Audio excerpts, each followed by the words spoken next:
Because what is human is not an established state. It is a possibility.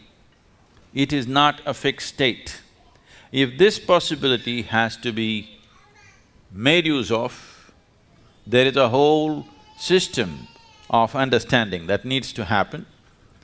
Understanding the mechanics of how this life functions and what we can do with it. This mechanics, this technology, this science, we are referring to as yoga.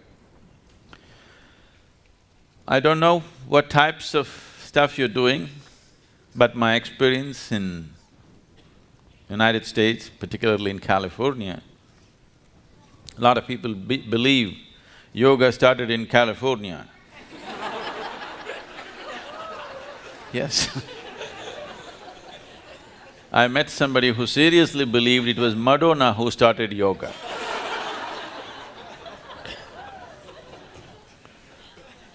Yes.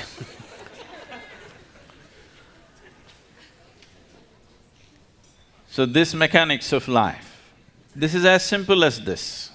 I'm sure almost all of you are carrying an instrument, some kind of electronic instrument, a phone at least.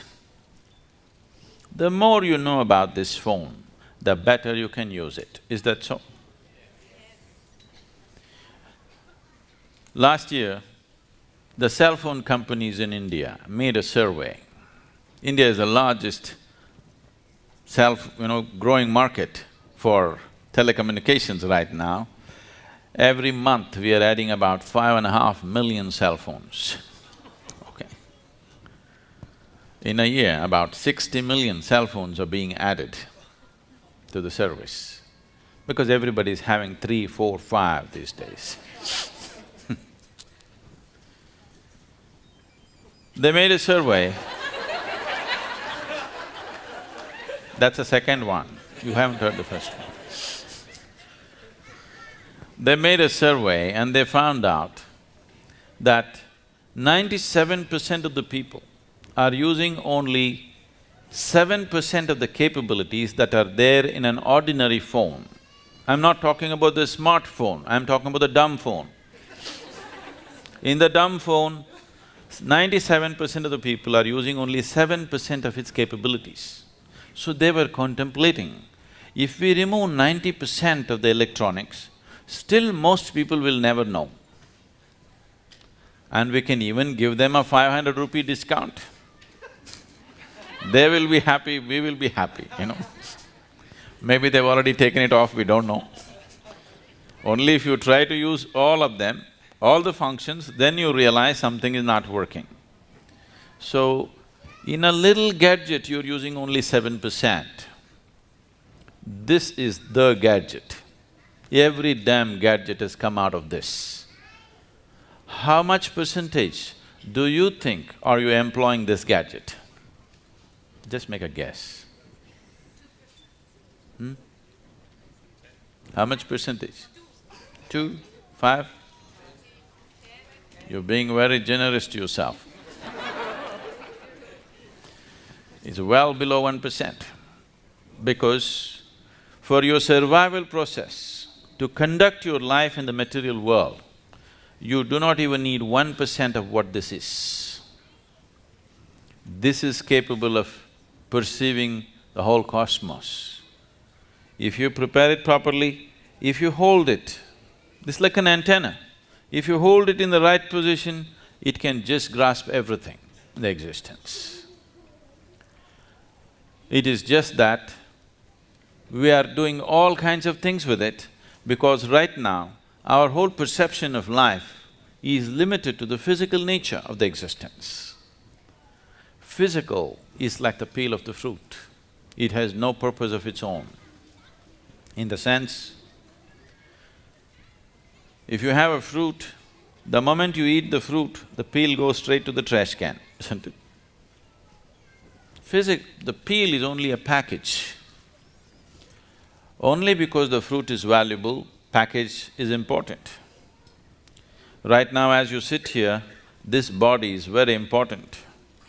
You have to feed this, you have to clothe this, you have to decorate this, you have to pamper this in so many ways. Tomorrow morning, that's something inside which you never experienced. If that goes away, nobody wants to have any business with this. Yes?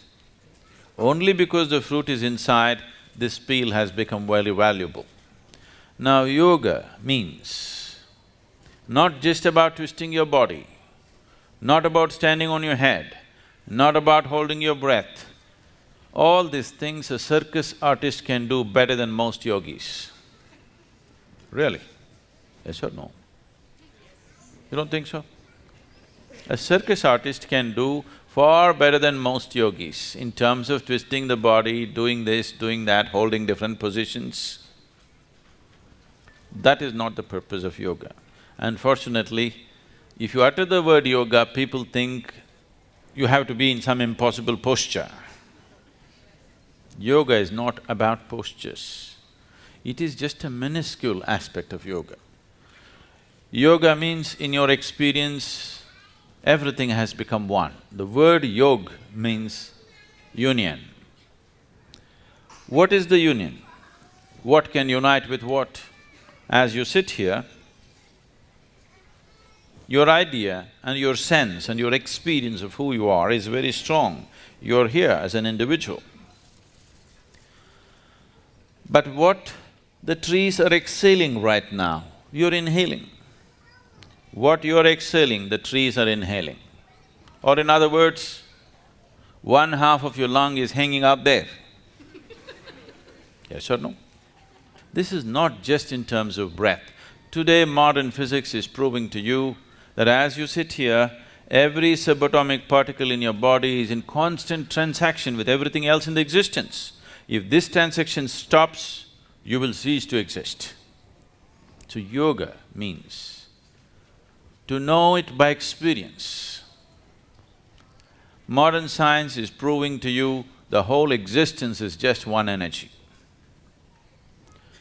The religions of the world have been screaming for a long time that God is everywhere. Whether you say God is everywhere or you say everything is one energy, are we talking about the same reality or a different reality? God is everywhere, everything is same energy. Are we talking about the same reality or a different reality? Same reality. It is just that a scientist has never experienced this. He has arrived at it through mathematical deductions. A religious person has not experienced it. He believes it because it's written somewhere or it's said by somebody. If you are a hard case that you are not willing to settle for deductions or belief systems, then you become a yogi. Yes, if you're a very hard nut, you want to know it yourself, then you become a yogi. You want to know the union of the existence, you want to know the oneness of what it is, not believing it. Like you experience the 5 fingers of your hand, if you can experience everything around you, then we say you're in yoga.